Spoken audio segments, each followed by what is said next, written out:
Okay, ladies and gentlemen. Well, I'm John Fink, Director of Communications for San Francisco Opera. It's my pleasure to welcome all of you here to the War Memorial Opera House Littlefield Lounge. We have the great honor today to discuss the world premiere of Marco Tutino's Two Women, La Ciociara, scheduled to open Saturday, the 13th of June. I just want to remind you all that we're streaming live this press conference.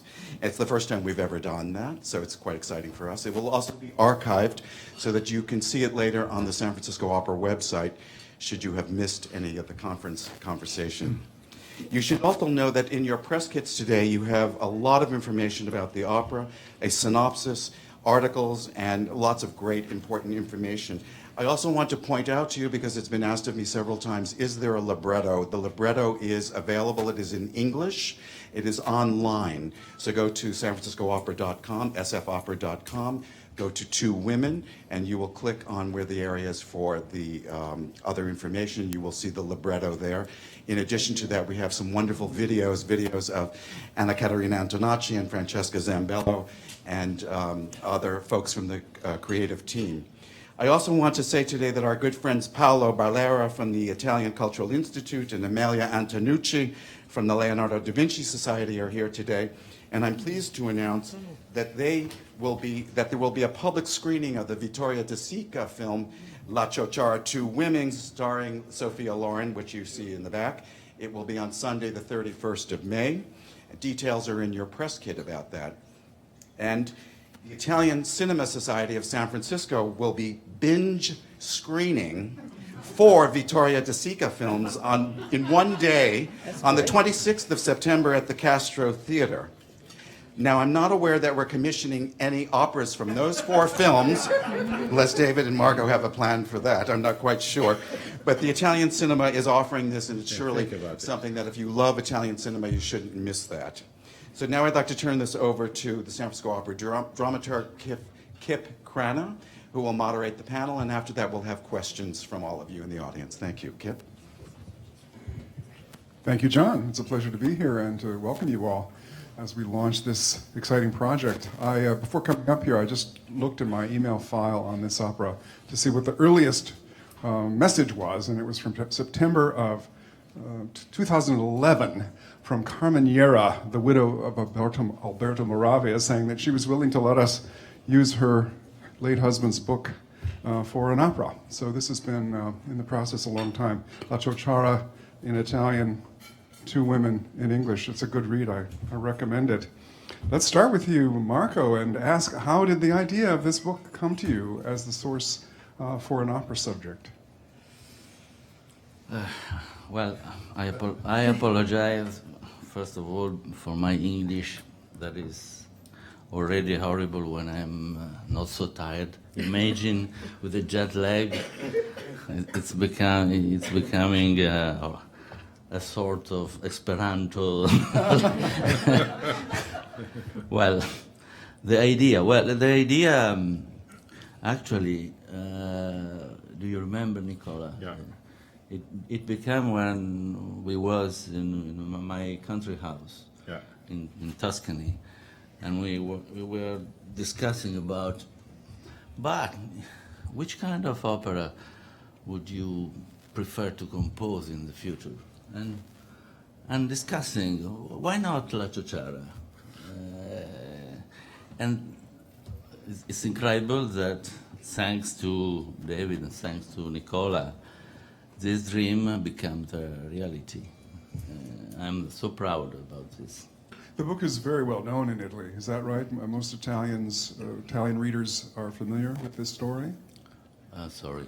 This book? Il libro è molto conosciuto in Italia. Oh, Gli yes, italiani, yes, la gente yes, conoscono yes. questo libro. Yes, the book is well known, but the movie more, I think, because, you know, Sophia Loren, Oscar Prize, and all De Sica, of course. Moravia, it was a very important writer, but an intellectual one, very sophisticated. And I think that Moravia is not so popular as we wish, but it was an important writer, of course, and La Ciociara, it was a very, very particular book of those years. Neorealismo is the style. Yes, he was certainly he was a well-known anti-fascist. I think in fact, he had a sort of a life experience very similar to the story. He left Rome, fleeing the war, went out to the countryside to take refuge. Yeah, somebody told that maybe an autobiographic story, and some experiences of Cesira could be the same of Moravia's one. I don't know, of course, we don't know, but it seems to be. Now, how soon in this process of thinking about this opera did you imagine Anna Caterina Antonacci as Cesira? Did this come quickly to you? Well, I've worked with her in another opera, Vita for La Scala, and I think she is my best interpreter.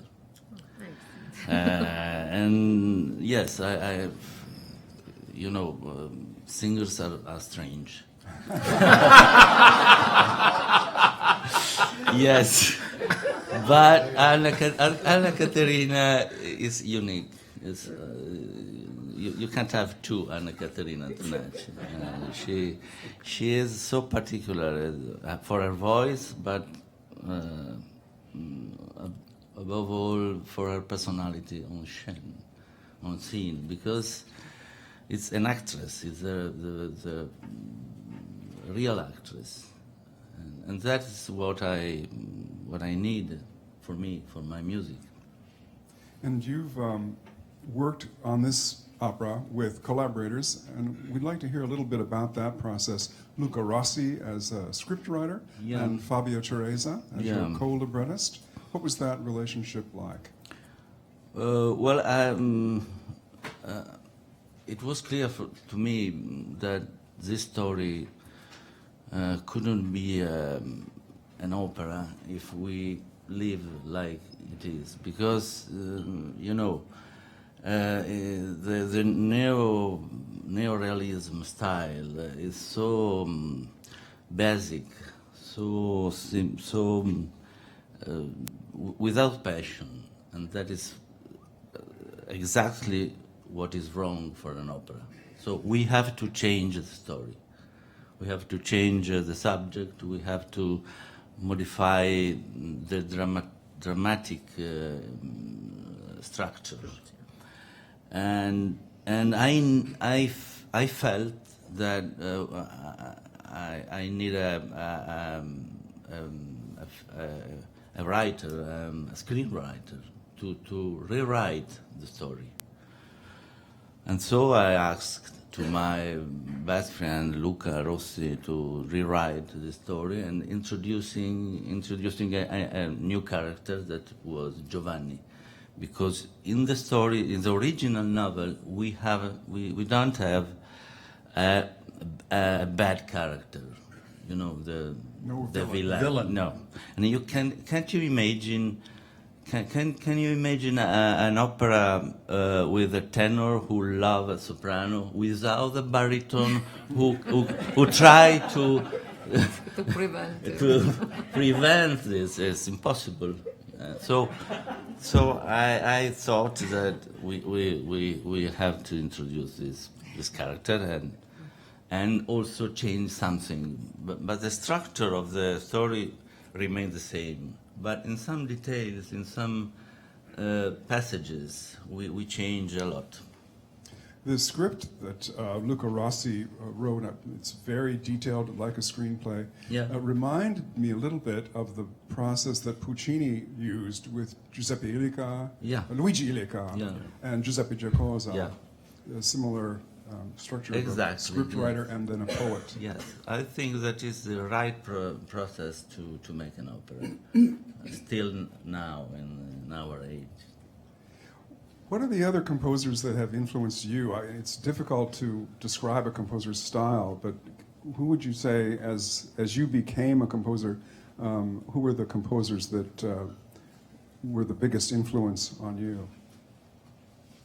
I think there are three composers who had the biggest influence to me. There was Giuseppe Verdi, Giacomo Puccini, and Strauss, Richard Strauss. But of course, not bad, but of course, I learned all the things I know from those composers. Yes, not in school, but reading scores and studying the conservatory. That is not so important for a composer, I think. It's just Yeah, hearing what you hear and yeah, reading, reading the scores. yeah, reading scores. David, let's go to you now, if you don't mind, and hear from you how this all got started as a project for San Francisco Opera. What was your reaction when this subject was proposed to you? Well, I think initially, before the subject, it was the concept of having an Italian composer, which would naturally follow having an Italian music director. As all of you know, I have been behind many new American operas. Also, by the way, Francesca and I were involved, she as director and I as the general director of Houston, doing Florencia en el Amazonas in Spanish for American audiences. Then we went on and did Daniel's next piece, Sal si puedes. So I'm not, resistant to doing something in a language other than English. And we have titles, of course, now that make everything so easy to understand. But I felt that Nicola deserved to have his idea pursued. And he proposed Marco, and before we arrived at La Ciociara, or Two Women, we were talking a moment ago, and we considered King Lear and Frankenstein. So it distilled. Confusing. It distilled down into Ciociara, and then once I read the novel and familiarized myself again with the movie, I said, here we are, and we have a style to pursue, and that is neo-verismo. Yeah. And who knows whether it'll stick, but one of the things that both Nicola and I, and Nicola will speak for himself, we wanted an audience, an opera that would immediately speak to the audience, that they would take to heart immediately, and walk out of the theater, and that would make a big impression on them. And it's a cliche, walking out whistling the melodies, and it's not what we are supposed to do. Throughout the 20th century, with musical modernism being so chic. So we decided that we would turn our back on that and forget that existed. And we said to Marco, your fathers are Puccini and Leoncavallo and Mascagni, and let her rip. Have you had interest in other theaters in doing this production? Yeah, we have a co-commissioner and co-producer in the Teatro Regio Torino, one of the few Italian theaters that is healthy and exciting this day and age. And we look forward to them being with us during the final days of rehearsal and for the premiere. And I think it will be there in 2017 or 18. Or 18 or something like that, yes. Yeah. Yes, 18. Just around the corner in opera terms, in terms of planning, I suppose. Yeah, and of course they thought twice about this. You know, are people going to say this is too retro? And I said, come on, you know, be heroic. You know, go against the grain, and maybe we'll reignite a tradition. Absolutely. All right. Anna Katerina, I'd like to talk to you a little bit about your experience with this role. What were your thoughts when you were asked to take on this part? What was your reaction? Well, I was very happy I could do it because several times we tried to work again together, but we couldn't for engagement, previous engagement and things like this. So I was really, really happy. And of course I knew the movie, I knew the book, so the role was very, very appealing to me. Now, the film we know and the book, but especially the film, are well known in Italy. How did you feel about taking on this role that is so associated with Sophia Loren? Well, it's a big honor, of course, but I have to detach me from her and from her interpretation, because, of course, it has to be different. It has to be different. But of course, it's a model. I always been a big fan of her and her work. Certainly an iconic. And De Sica also, of course. Pardon? And the De Sica movies. De also. Sica, yes, of course. It's certainly an iconic role that I think made Loren famous really internationally. So Yeah, absolutely. we'll hope that this opera becomes famous internationally also. Yeah, it's Now, engraved in our background, cultural background. It's a movie that really is. It's a big part of our culture. now, while you're here, you are also doing the role of Cassandra in Berlioz's The Trojans, Les Troyens. Do you feel that these two parts have anything in common, Cassandra and Cesira?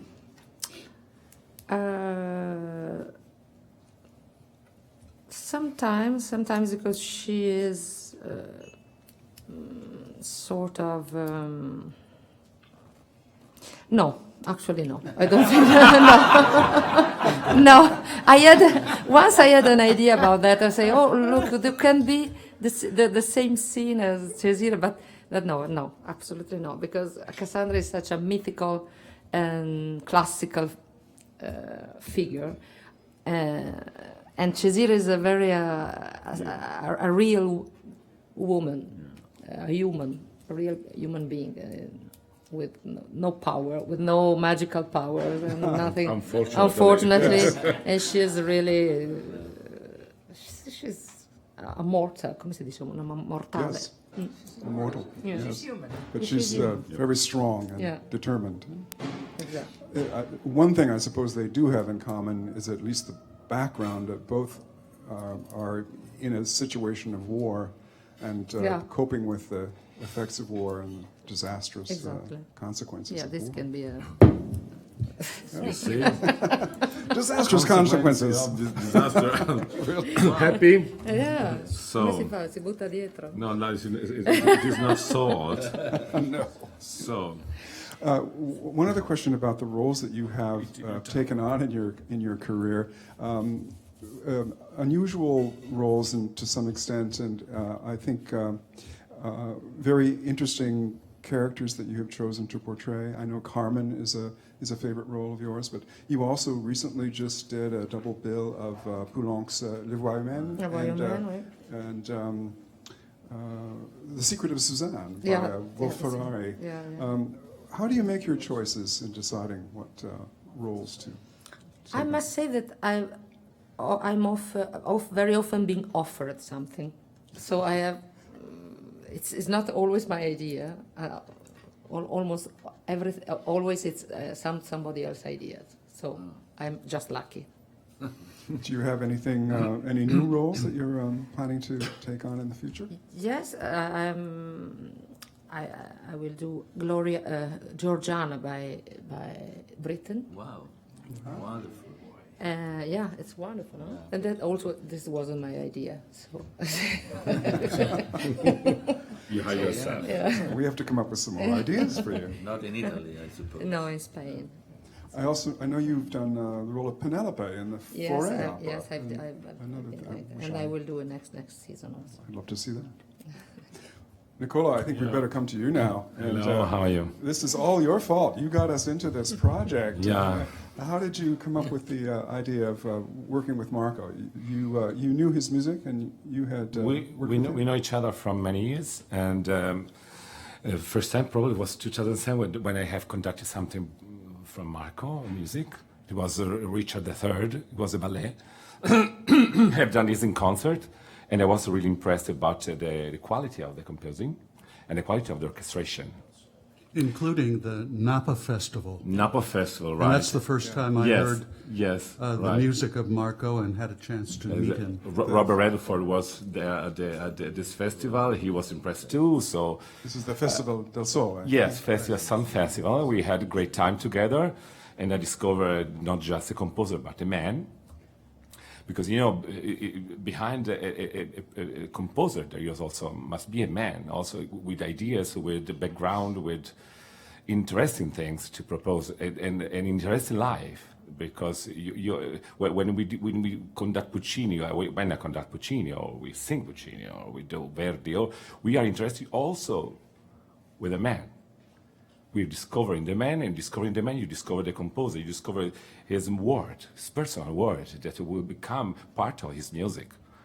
So what is interesting in the life of Marco is also his personal life that I'm not going to tell you now, but probably the biographer will write something about him in the future, because he has a very, very interesting personal life. And that interesting personal life made me happy to conduct his music, because inside of his personal life there is his own music that you will discover very soon. I'm very proud to stay beside such great composer. And you've been rehearsing already with the orchestra? We are with the rehearsing, singers? and I'm thinking for the premiere to dress up a mask of Frankenstein and the crown of King Lear conducting La Chachara. The work is going very well. All the cast is very, very happy. And Anna Katerina is doing a great job, but all the cast is doing a great job. They are very passionate about this music and about the text. And Francesca and me and we are having such a wonderful time together. Unexpected. I'm joking. This is the first time you've worked together, isn't it? Yes. And it will be not the last, for sure, because we are enjoying very much. We are working on every detail, and I have to say that the work is proceeding very seriously. We are getting the score with like Strauss or Stravinsky or Puccini or Verdi score very seriously, and all the singers are completely involved in what we are doing. And the music is stunning, I promise you. It's something special that it's not easy.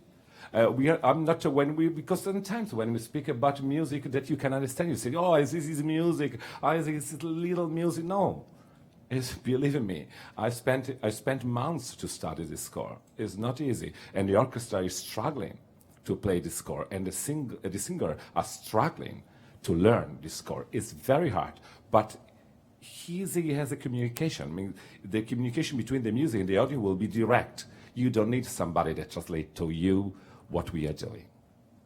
Can you tell us a little bit about some of the musical high points of the opera? There are themes associated with characters and ideas. When I start to I don't know if it works. Yeah, okay. When I start to work on this opera, I thought that some part were interesting, other less interesting. Like when you study new opera, also by Strauss or Wagner or Puccini or Verdi or Mozart, and you think this is an highlight, that's not, that's an highlight, that is not an highlight. But when you do the opera, during this rehearsal, we are rehearsing small pieces, and then we put everything together, and you realize that what sounds a little bit less interesting was completely interesting because we're preceding an important scene. So you to have, like yesterday, Francesca said to me, when you need slow when you have fast, you need piano because you need forte, you need beautiful because you need bad. You know, everything ugly. Sorry. All the contrasts are inside of the score and are really well blended by Marco. Marco did a great job on this score and in the story. I would want to say stupid things, but I think this third version of La Ciociara is, I don't want to say perfect, but it's perfect.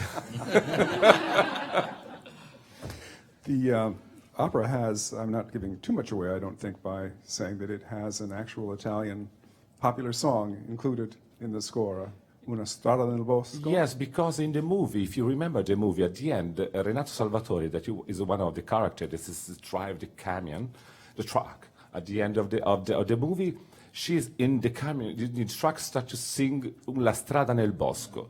And I said, why, Marco, would be nice if you put this song in the score. So, is it an idea? Is it? But he did more than this. He built all the opera with this theme. Sometimes you hear this theme and you don't, which kind of theme is this? You remember you don't know what to remember, but at the end, just at the end, a pop singer, this is the first time I think that is a pop singer in an opera, hired to do a pop singer, will sing this song with a small orchestra on stage, accordion, double bass, and drum. Singing this song with the microphone, like, you know, the war is end, and he's singing this song just to capture the attention of Rosetta. We have a local Italian pop singer doing that role, Yeah. like Pasquale Esposito, I believe his name. I think San Francisco's opera to Mario Lanza. Perhaps, yeah? Yes, absolutely. And he's this very handsome guy, and he will sing this song, and Rosetta will fall in love immediately for him. But of course, I mean, this is a very well-articulated story. As Marco said before, the character of Giovanni is very important in this structure because we need the baritone, and he will be the bad guy. We had such terrible time during the Second War with fascism and allied with Nazi. And we had a Nazi and fascist together doing such terrible things to Italian people. And what is incredible that Italians were against Italians. This is the terrible thing. So what is not going to happen, for example, in the United States, Americans very judge each other. This is very... I'm jealous about your community. Yeah, me too. I have to say, when Mark Delavan, who's doing this role of Giovanni, the villain, sort of the arch-villain in this opera, when he first arrived at the start of rehearsals, he said, wow, this guy is really bad. He makes Scarpia look like a pussycat. So we'll see if it turns out to be the guy we love to hate. Yeah. One other question about the music in the score. If you go to our website, I encourage you to do this and click on the little audio clips under the opera page for Two Women. You'll hear another pop song called Sogni Romani. Oh, okay. Yes, can you tell us a little bit about that idea? Well, maybe Marco can tell us how that came about. Huh? Sogni Romani, well, it's not a popular song. It's my composition that I try to make something similar a popular song using the principle, the theme of the opera, and it was a funny experiment because, you know, it's simple to say, please try to be simple, but it's not so simple to be simple. I think that it's more complicated a structure of come si dice foglia? Yeah. Leaf. Then I think the structure of the DNA, human DNA. So well, I try to make this popular song, of course, for make more popular the marketing, the communication of the opera. But I don't know what will be his future. Well, we've been able to say, although this song itself is not actually in the opera, it's kind of the Well, theme from the opera. The theme, the theme is in the, of course, the song, the words, and also other music. No, there is no in the opera. Francesca, we need to go to you now to hear about this production. What was your reaction when this was first tossed your way? Did you know the film? I presume you were Yes, I aware of it. did. Hi, Kip. Hi, everybody. I was very surprised initially. It was actually, I remember it very distinctly. It was the opening night of a premiere that we did here, which was Heart of a Soldier. was our 9/11 3.5 opera. seasons ago. And I remember Nicola was conducting, not that opera, but an Italian opera. And we knew each other a bit. And he came, he said to me in Italian, he said, I want to work with you. I want us to do a new opera together. And I said, great. I'd love to do a new opera together. I would love it. And he said, it'll be in Italian. And I said, well, okay. I mean, more than half of our operatic literature is in Italian. It is, in a way, almost the lingua franca of so much music for us. And so I thought, well, with David, we had done an opera in Spanish. He did an opera in Sanskrit, even. Philip Glass's Akhenaten was in Sanskrit, right? Yeah, so, okay. So, I mean, that's really hard to sing. So, and so I thought it was a great idea to do that. And then the idea came to me about some kind of adaptation. Of course, I knew the film. I love that period of cinema. Italian neorealism is key to so much of what comes after in terms of, Fellini and Visconti and later Strehler. I mean, the great directors of the 60s and 70s took everything from the Italian cinema of the post-war. And the whole neorealism is not just the fact that it is realistic, but that's what they had. Those are the people they had, the situations.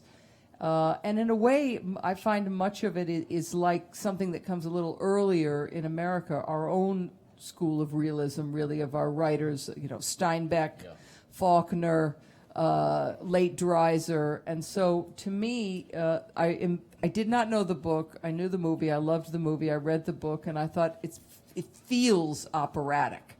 And then it just, the fact that there's this amazing protagonist, the relationship with her and her daughter, which is what refers to the two women, the connection with land, a backdrop of war, which unfortunately is timely. The themes in the opera certainly have a contemporary feeling as well. And so then I listened to Marco's music online. Thank God for the internet.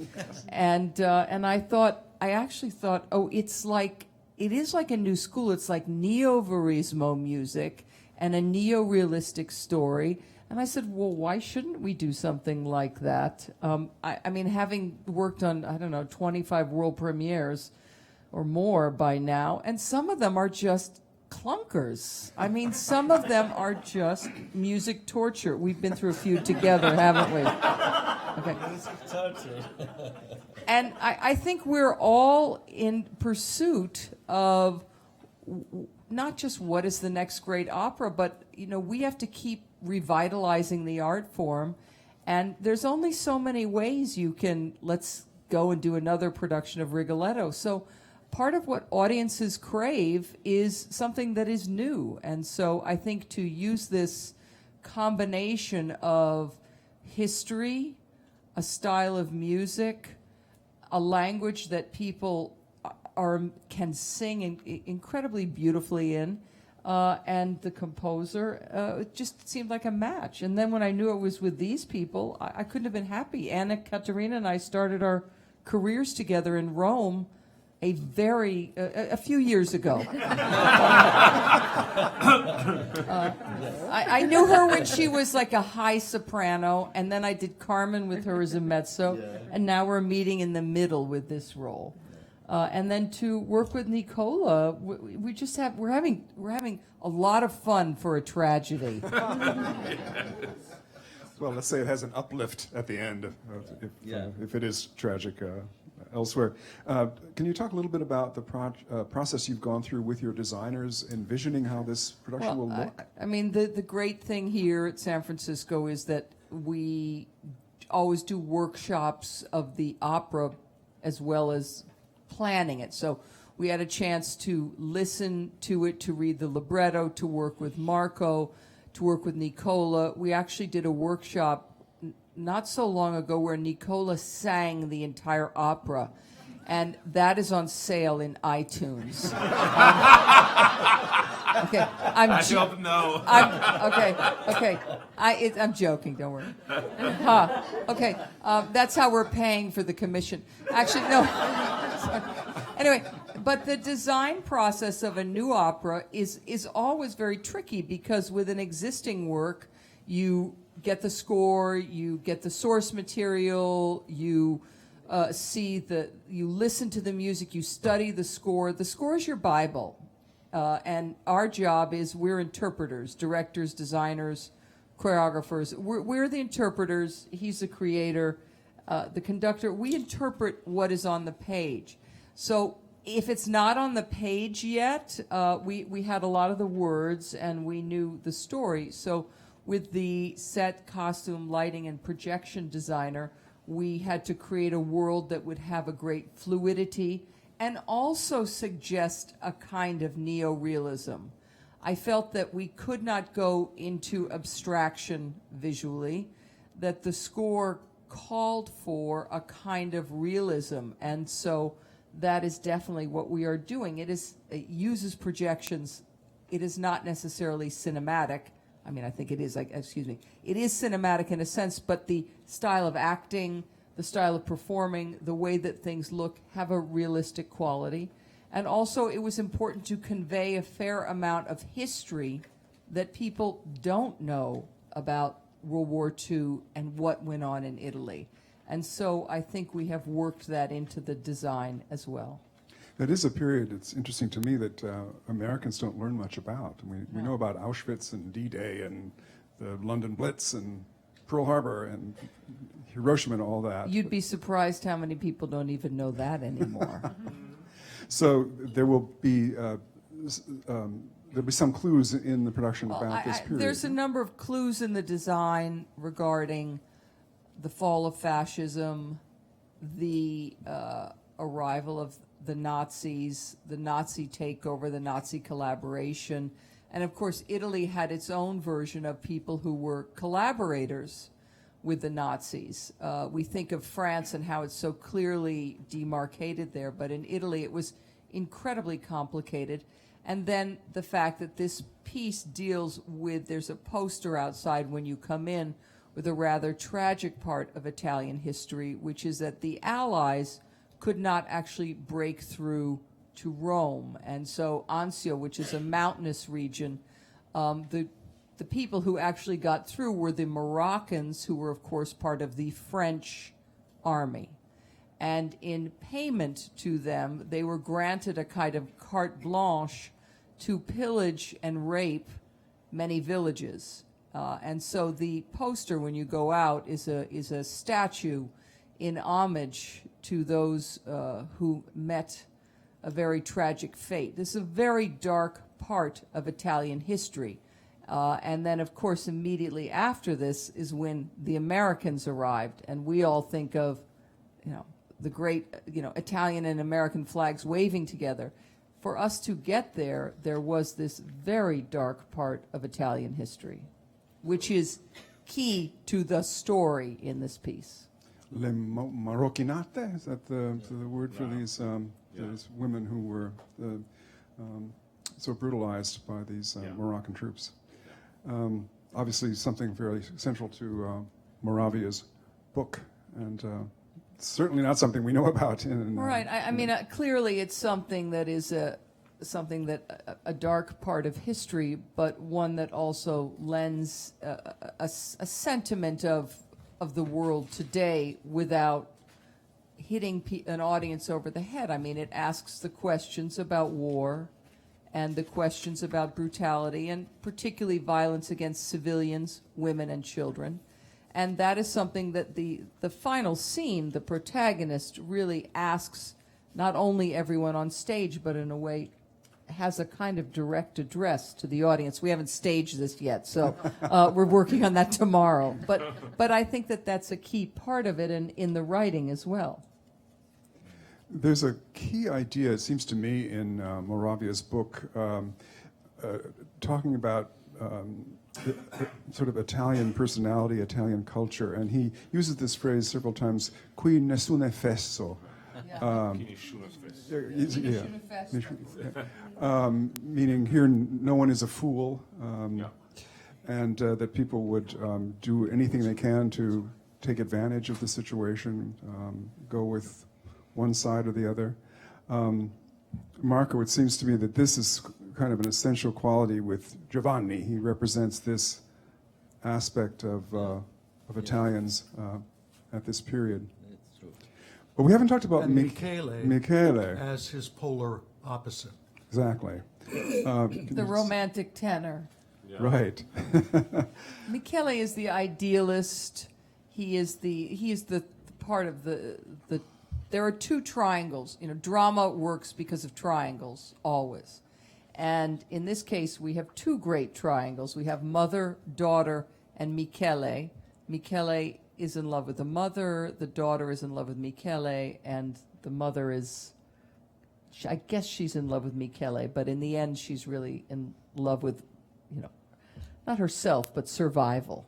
Yeah. And then the triangle of Giovanni, who wants Cesira, and Cesira who wants Michele, and Giovanni who wants to kill Michele. And so Michele is the kind of idealist, the freedom fighter, the visionary, the person who goes against everything and has some very memorable, beautiful tenor music, I have to say. Really gorgeous themes that we walk out of rehearsal singing. He's our romantic ideal in this opera. I think maybe we should take some time now and let our audience ask some questions. Do you want to take charge of that? Here we go. Okay, so audience members, if you have questions for the panel. Yes, Phil Campbell, Bay Area reporter in the back. Speak up. Yes, I was fascinated by a comment that you made towards the end of the panel about an address to the audience, bringing the story making it more contemporaneous. Could you elaborate on that? I think the subject matter speaks to war, the validity of war. What does war serve? I mean, I think every day we are bombarded with civilian casualties, particularly violence against women, destruction of culture. I mean, look at today. I mean, the World Monuments Fund was lamenting the arrival in Syria, in Palmyra, of ISIS. And so this is so similar. We see this culture, this fabric of these people being destroyed, as well as violence against women. That's what happens in these places. And so I don't think it's, I guess I wouldn't say it's direct address like you all listen, but I think that the message and finishing with a big aria at the end gives us something. We haven't rehearsed, we haven't talked about this, so I feel funny talking about it in public. Vuoi dire qualcosa? Well, she does a sort of tirade against all the coward behavior of people towards this violence, this injustice, and I mean, I actually thought when you said it, it didn't connect to Cassandra. I think it does. Yeah, I it mean, does in Cassandra, somehow. you know, when she comes on and nobody listens to her, right? You know, and she said, and the entire population of Troy will not listen to her. And in a way, I feel like you have that somewhat in the second scene of the opera. And then in the end, Cassandra with the women is one of the most uplifting scene before the women are all presumably taken at that point. And, you know, Aeneas gets away and the women are raped and Troy is destroyed. So I guess I feel a lot of connection between those two roles. And Cassandra is a true heroine, as is Chisira, I think, in an operatic sense. Cassandra prefers yeah. the death, the heroical death, Yes. and Chisira prefers to survive. And that's her character is so much about survival. I mean, that's what the piece ends on, is that through all of this, there is survival. There is a kind of determination which is crucial to her character, and I think the character of many Italians that I know. Yes, but we have to consider that she's not a person. She's a mother. We were talking with Anna Caterina in the last few days, and she started as a shopkeeper. Her principal interest in the life is sell things. Dangerous with these glasses. And during the opera, she will discover herself as a mother. At the end, after the rape, the value of Chisira is bring back to the life Rosetta, that she has 16 years old girl raped, to a new life with her. So at the end, this transfiguration, and the music will tell us very well, she's becoming finally, also for herself, a real mother. This is great, and the music will tell us the story very well. In support of this conversation, you'll find in your press kit we have a program article about rape and the use of rape in war. It's an article from the United Nations. I encourage you to read it. It's very powerful. It's very informative about what is going on today. David, you should. Next question, please. Yes, Stephen Smolier from Examiner.com, right here.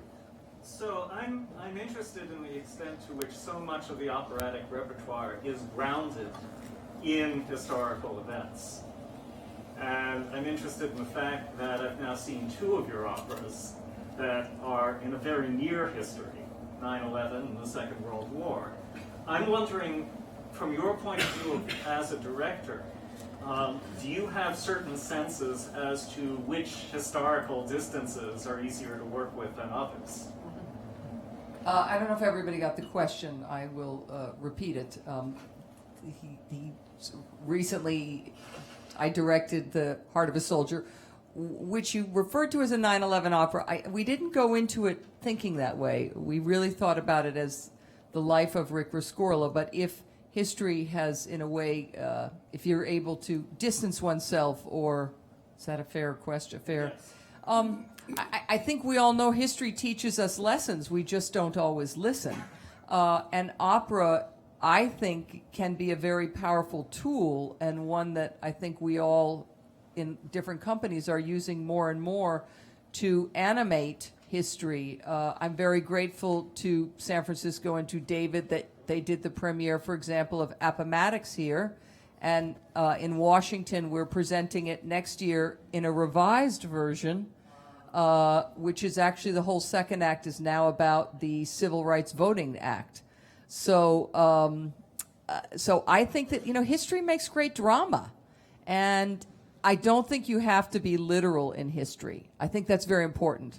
Because when you try to get completely, perfectly historic disaster runs, history is about people. People make drama.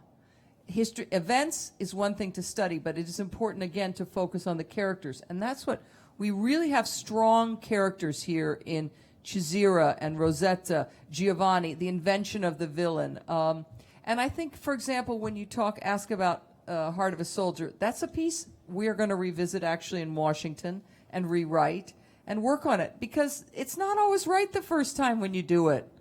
And I think that that's one of the great things is when you have opportunities to revisit pieces. I'm holding my fingers that this is perfect, but we're making a few changes in rehearsal. He hasn't been to rehearsal yet. He's starting today, so I don't want to shock him either. Okay. All right, everything, calma. They've added a third act, Marco. You just don't know that yet. Another question, please. Oh my God, from this group, everyone's silent, huh? Georgia? Sean? Cheryl? Well, Sean. I remember last year being here, and you had a list of operas that you were considering. And when two women came up, there was a slight gasp from all of us out here to say that that was the perfect choice of those that you had itemized. One of those was Mildred Pierce. Has there ever been any more discussion about that? Yeah, that was Tobias. Question is there ever been discussion about Mildred Pierce as an opera? Well, Tobias and I discussed that at one time and discarded the idea, but it may still be on his mind. I think for our streaming audience, we should mention that's Tobias Picker, who composed Dolores Claiborne, our world premiere last year. Yes. Lisa. I was wondering whether any of you had seen Kaya Sariaho's Adriana Mata. It was performed several years ago at Santa Fe, and it also deals with war and rape. I know Kaya. I did not see it. I've only heard it. I heard it in a concert at Musique Contemporaine in Paris. So I never saw it. Do you know her music? No. I love her music. That was less of a narrative piece. A narrative piece in a specific setting. It was a beautiful piece, I think. And, hats off to her, and I hope her work gets done more because I think she's a great composer. Any other questions? John, sound user. Yes, please. Sound user QED. I'm still eager to hear from Francesca what she thought were the clunkers. Francesca, what were the clunkers that you referred to? What were the earlier? clunkers? Nothing that David and I have. I have to say, I'll go back just briefly for 1 second in my life. I worked a lot in the 90s at the Santa Fe Opera under John Crosby, who was a wonderful general director and very committed to new music. And we did some German world premieres there that they just sent the audience running. And I think we have to listen to that. I don't know, that was back when we had a lot more money and everything. I feel like we should be giving audiences more of, and I don't think we can say what do they want, but I think that we can try to understand an audience better, see what they react to. Why does Aida, Bohème, and Carmen sell out? Okay, they have great tunes, they have great stories, they have great characters. Okay, you all don't want to see it again. I know that. But those are the things that get a lot of people to the Opera House the first time. So let's try and do things that have great stories, great characters, great music. And I think in new works, it's really important now, and I've been guilty of this, the production should not cover up the work. In some of those clunkers, I feel like we overproduced a lot of them, and that everybody goes out and they were going, oh my God, it was an amazing production. But they couldn't tell you anything about the music. And so actually this production is incredibly simple, as you will see. It's very simple. It uses, as I said, just some simple elements. So the clunkers, I don't want to go on record because some of those composers I feel have definitely gotten better. I'll go on record. Two of my clunkers were Nixon in China and A Quiet Place of Bernstein.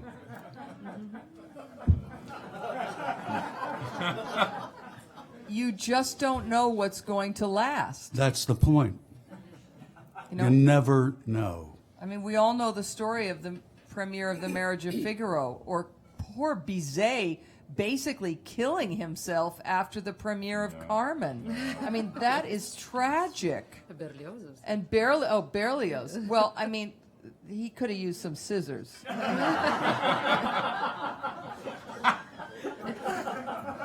I mean, I love his music. Don't get me wrong. I love his music.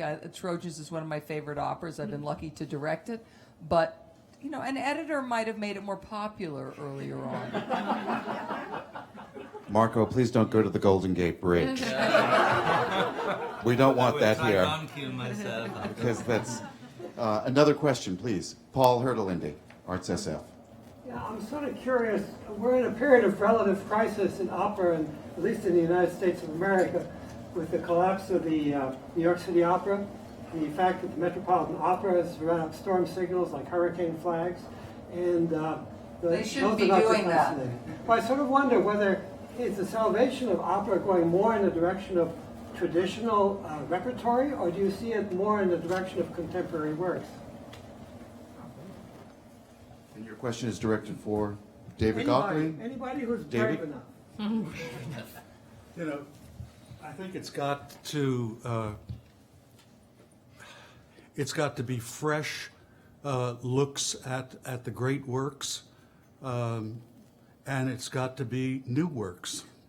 I think that new work is probably better than going into all the stuff that has never been done, you know, out of the trash can. I think we've done a lot of that stuff, and because of great singers and stars, we have been able to, you know, take looks at the Donizetti Queens, or, you know,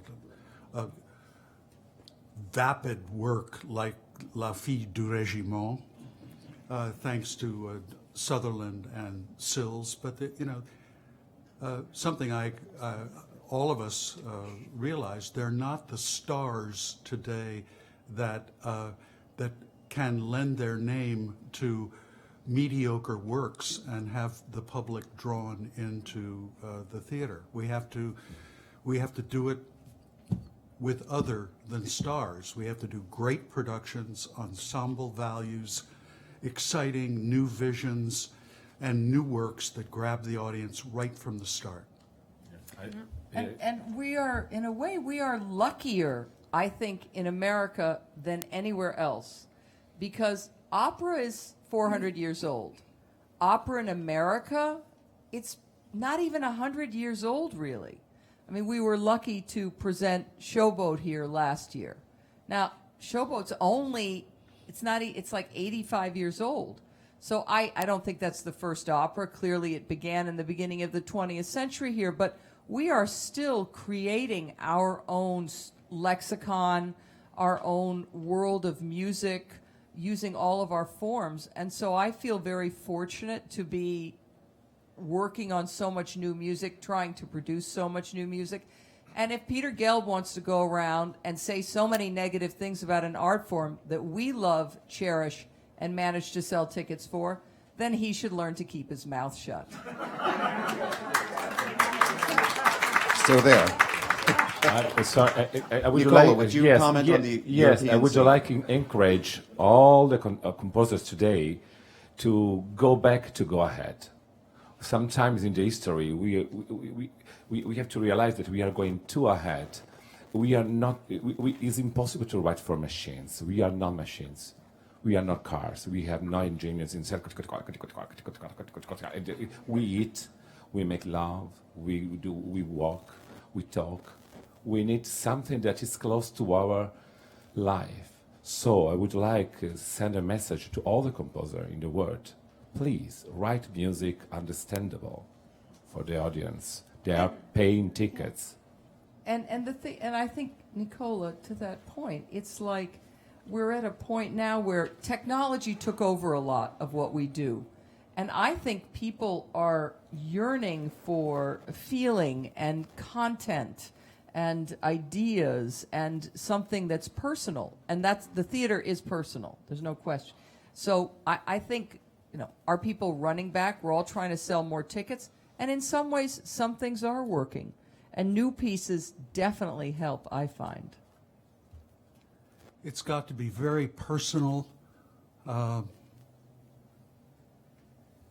in the musical style, in what the person wants to say. It can't be something where you're afraid to say what you want to say because you'll be criticized for not living up to certain prerequisites, stylistic or musical prerequisites. And I think basically the failure of modernism has given opera a new start and a new potential. Absolutely. That's what I think we're in the middle of. Yeah. We have to renew the repertoire. We have to put beside La Bohème, Tosca, or Lohengrin, or this kind of opera, new works, understandable for the audience, understandable for everyone, for the future generation. We can do it. We can do it. We can do it. And we shall do it. It'll be the 13th of June at 7:30. It will be the world premiere of two women, La Ciociara, Marco Tutino, Anna Caterina Antonacci. Maestro will be in the pit. Francesca will be watching, and it'll be a beautiful production. We invite you all to join us. Thank you very much for today.